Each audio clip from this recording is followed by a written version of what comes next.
Hi everyone, welcome to Razor RC. If you're watching this, you have the dubious pleasure of seeing my very first video here. I'm going to talk about the Hobao Hyper TT. A little bit about the overview of the truck, my thoughts on it, kind of the pros and cons, and hopefully you'll enjoy this and maybe learn something as well. Provide feedback, comments, whatever, good or bad. Happy to hear them. So, this is the Hobao Hyper TT. It's basically a 10th scale Truggy, which basically means it's a four-wheel drive electric stadium truck. It's got the big arms, kind of the big tires here, and it's four-wheel drive, which is kind of cool. And this is kind of a race style vehicle. Originally came out in 2010 under the Ofna brand. Hobao is the original manufacturer. They're a Taiwanese company. They were sold in the U.S. Back in 2010 under the Ofna label. Unfortunately, Ofna went away around 2015, so this car's been kind of unavailable for a couple years, but as of December 2016, Hobao decided to bring it back to the US and sell it under their own label.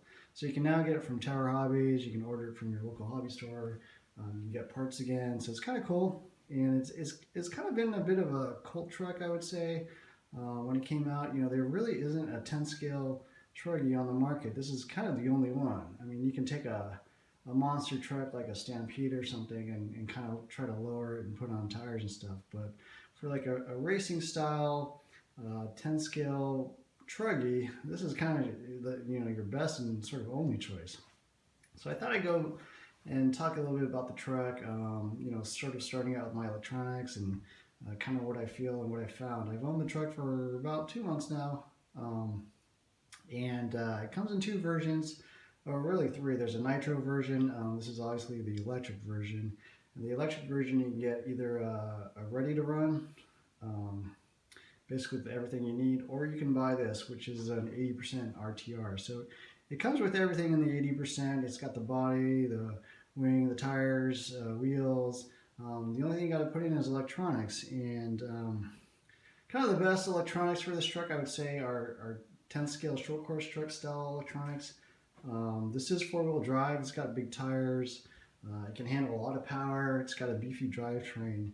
And so electronics wise, I basically went with kind of a short course style. You don't really want like a 17.5 turn motor or something like this. You really want like a 4-pole motor. And so that's what I've got here. I've got the SMC Racing 4-pole 4500 kV motor. It's a 540 size can. It's pretty cheap. It's censored, but it's only about $70 from SMC Racing. So pretty nice little motor. Highly recommended. I like it a lot. It runs cool. It's got plenty of power. I run it on 2S. And so ESC wise, I have here the Xeron, which is made by Hobby Wing. It's the XR8 SCT. And so this goes to I think about 150 amps. It's short course truck style ESC, so it's a little bit on the big side. It's got this big fan. It's got nice soldering posts. It's censored, obviously. It's got a lot of adjustments you can make. So I like it a lot. It's not waterproof, but I don't really run in the rain or the water. So where I generally run this truck is at a local indoor clay track. So pretty much everything I'm talking about with regards to how this drives is kind of in that environment. High traction, a track with jumps and straightaways and that kind of thing, high sweepers. And that's kind of what I would say this truck is designed for. It's more of a racing truck than it is like a basher. You can see there's no like side guards. It's not waterproof. It's got this nice aluminum chassis. Everything's real low to the ground. So it's really more of a racing style truck. So Hobao does do some racing, more on the 8 scale side. And so this is kind of in that vein. Now, for the servo, I've got a Savox 1258 TG, very popular servo. It's only about 63 bucks, but plenty of torque, plenty fast enough. It's good enough for Ryan Cavallari. I'm sure it's good enough for us. I'm very happy with the servo. I run it in a lot of different vehicles. Savox also treated me well with regards to their warranty. I had one that wasn't quite working right out of the box, and they replaced it with no problem. So I'm very happy with that. and then I run it on 2S. In this particular case, I've got the Futaba receiver. I'm running this with the Futaba 3PV, which is a good radio. If you want to spend like $100, you know, that's one of the ones I would definitely look at, the Futaba 3PV. It's not that expensive. The receivers aren't that expensive. This one's got the wireless antenna, so it's all built into the receiver, so it keeps it kind of nice and clean. So that's what I've got electronics-wise. It works pretty well. Some guys run 3S or more like A-scale power. You could do that. So, you know, kind of as I mentioned, this is a 10-scale Truggy, but what Hobao has done is basically taken an 8-scale Truggy or 8-scale electric buggy and kind of shrunk it down. So you get a lot of nice 8-scale type features. You know, it's got 3 differentials, front, the center, and the rear. It's got, you know, obviously aluminum chassis. It's got all aluminum shocks. It's got, you know, something that's pretty unusual for 10 scale, which is these pillow ball style steering knuckles. I don't think I've seen that before in a 10 scale truck. Maybe in a short course truck, but not 10 scale, you know, like stadium truck style. So that's kind of different. You know, it's got aluminum shock towers, front and rear. So really nice, well equipped, I would say. You know, it's got kind of the standard layout where you got the battery on one side, you got the motor on the other, and then the ESC can go in different places. Generally, you got to mount it here on top of the servo with the servo on the side. So that's kind of A-scale-ish as well.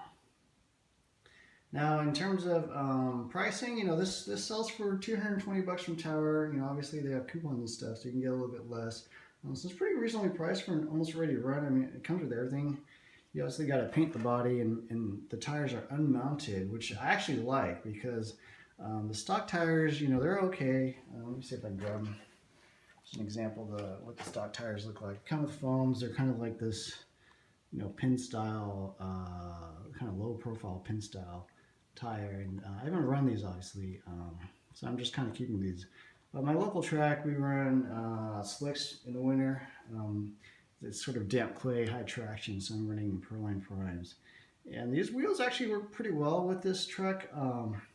You know, this 5-star pattern you may or may not like, but the good thing about this is when you mount this onto the truck, it actually allows you to kind of get to these pillow balls through the wheel without having to take off the wheel. So, you know, you can get dish style wheels or whatever, but I like these kind of open style wheels just for ease of maintenance or ease adjustment, I guess you would say. Yeah, so in terms of how it drives, I would say it drives okay out of the box. You know, every kit kind of comes set up differently. You know, I think they put it together pretty well. I didn't really find any issues with how it was built. You know, it comes built from the factory. But in terms of, you know, the handling, the performance, you know, out of the box is a little bit off, at least for what we do at my local track. So it comes with sway bars, front and rear, kind of cool. But honestly, I just tossed them. I mean, you don't need them on this truck. It actually reduces traction, especially on the front. So when you get this truck, I would get rid of the front sway bar for sure. And you can try the rear if you like it or not. I'm not running a rear right now, but it's nice to have that option, but I would say get rid of it. It tends to understeer a little bit. It's got kind of an Ackerman problem where at full lock, the truck's not quite got enough Ackerman for slow corners. So, you know, a little bit of understeering. Suspension package wise, these are not the stock springs. I kind of found that the front shocks were not that bad. They come with these silver springs, and the damping seemed pretty close. But the rear actually had a bit of an issue. I mean, it's got these super soft rear springs. You got to go with something stiffer for sure.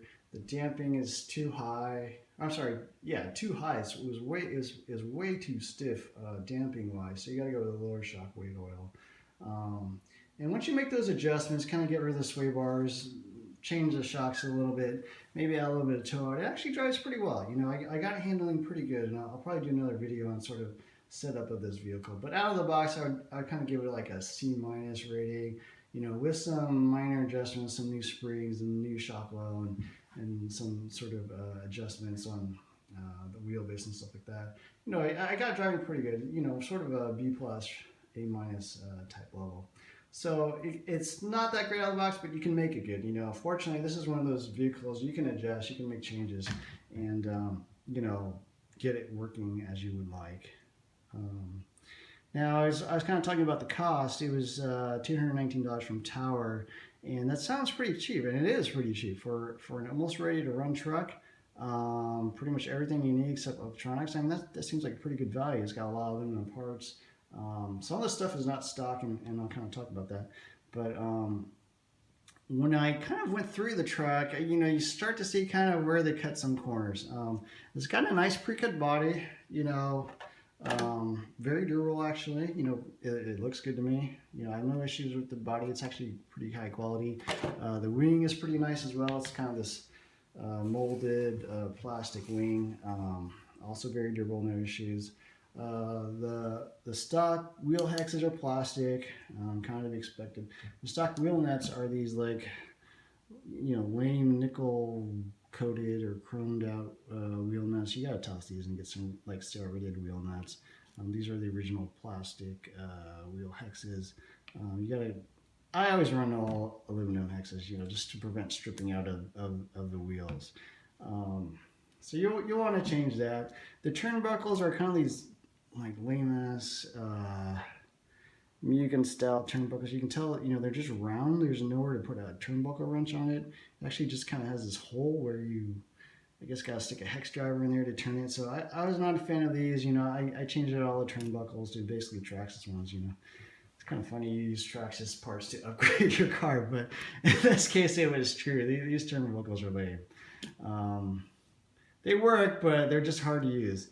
And then these body clips, these are lame. They're like gold colored and they just fall off really easily. Get some real body clips. In the steering rack, actually, they've got bushings. They've got these metal bushings instead of ball bearings. So you got to change those out. You know, spend $10 to change those out. You know, so there's kind of areas where they cut some corners. I think on these serial mount screws, they're like tapping style screws, you know, sort of wood screws rather than machine screws, so you got to change those out. So kind of parts here and there, they kind of come from. The shock towers are cast aluminum, not machined aluminum. But you know, it's nitpicking a little bit, but they did, you know, save a few bucks here and there. So you'll have to spend a little bit to get this truck working right. Now in terms of durability, I would say that's actually this truck's weakest, you know, sort of its Achilles heel. I mean, there's a few areas where this truck is definitely very breakage prone.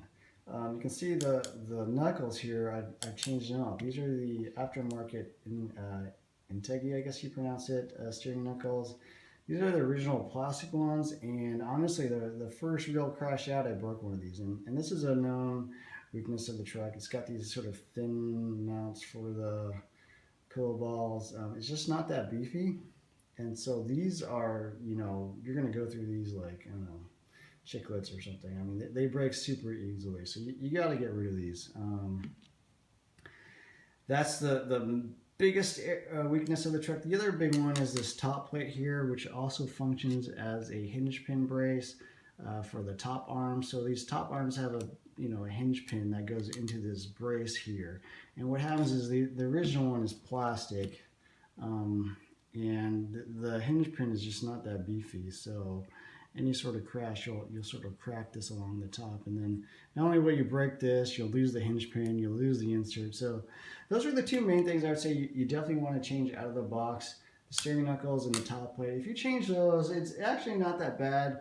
The plastics are also kind of weak, so if you boil them, you know, you throw them in a pot of boiling water for 20 minutes, it'll actually kind of soften the plastics and make them a little more flexible, so they don't just snap as soon as you run into something. So get those two, take off all your arms, front and rear, the rear hubs, excuse me, and then boil those for 20 minutes, and this will actually be, you know, pretty reasonably durable. You'll still break like arms and stuff, but it won't break every single time you crash. I mean, the truck, I would say, is fragile out of the box, but with some upgrades, you can make it, you know, decent. It's still not going to be as durable as most of today's vehicles, but it'll actually at least be reasonable. And the other thing, you know, I highly recommend durability wise is to get this T-Bone Racing front bumper.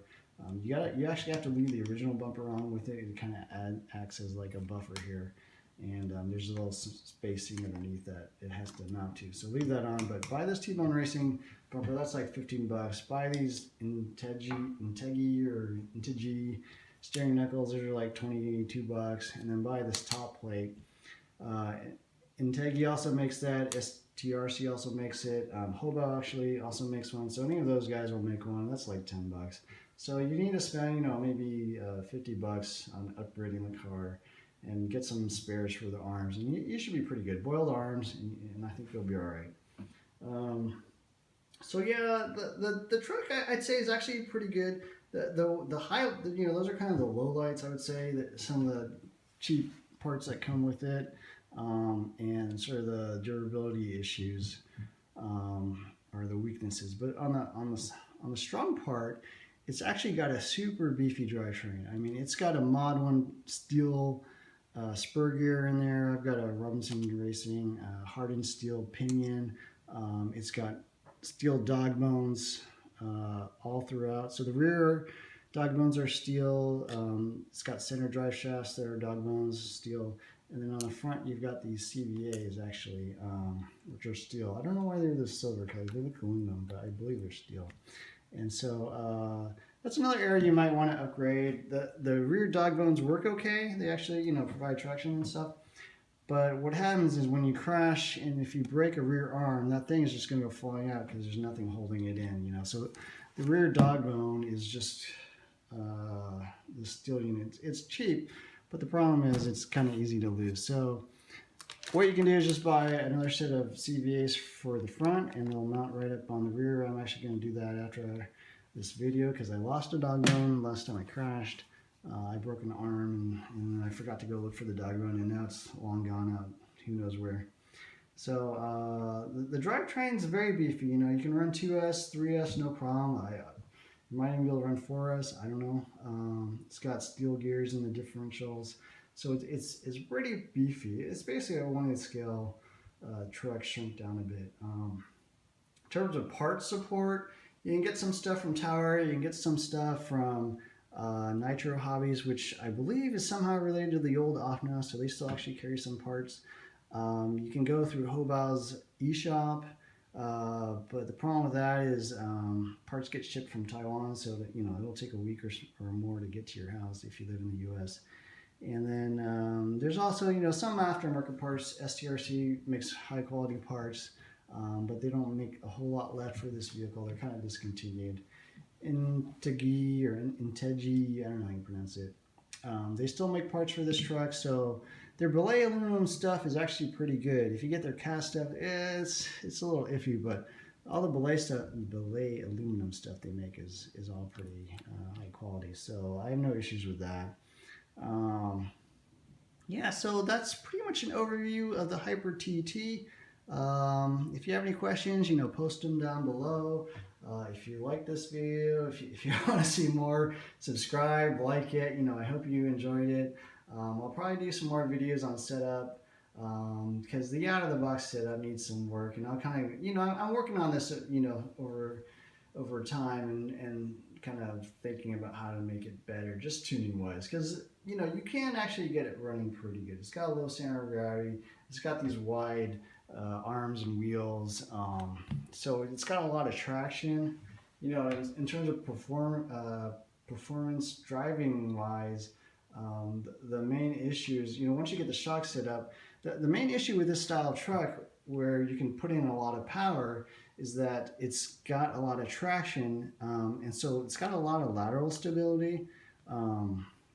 These are pretty wide tires, you know, compared to even short course or buggy style tires. So you have a lot of traction side to side, but front to back, it's got like a really short wheelbase. You know, it's almost buggy length, right? Stadium trucks are almost as short as buggy. So what happens is you got a lot of forward and aft pitching under braking and acceleration. You know, when you nail that throttle with a 4-pole motor in this really short wheelbase, it tends to squat a lot, kind of bring the nose up, and you kind of have to balance that. And then under braking, the nose dives. And jumping wise, it also has kind of that super sensitivity. You know, it tends to roll and pitch, or actually I guess pitch forward and aft very easily, quickly on the throttle. So it does tend to nose down a little bit. You gotta always be using a little throttle in the air. That may be a bit how the weight is laid out. I've actually set it up so the weight is roughly even. This battery I think is about 300 grams. The motor's like 90. I'm sorry, that's 200 grams. That's about 300 grams. This is about 90 grams, and that's about 50 grams or so. So it's a little bit right heavy, but this is kind of the more balanced layout you can make with this car. So yeah, I think I covered everything. Hopefully you enjoyed it. Like and subscribe, and let me know what you think. I'll see you guys again in the next one. Thanks.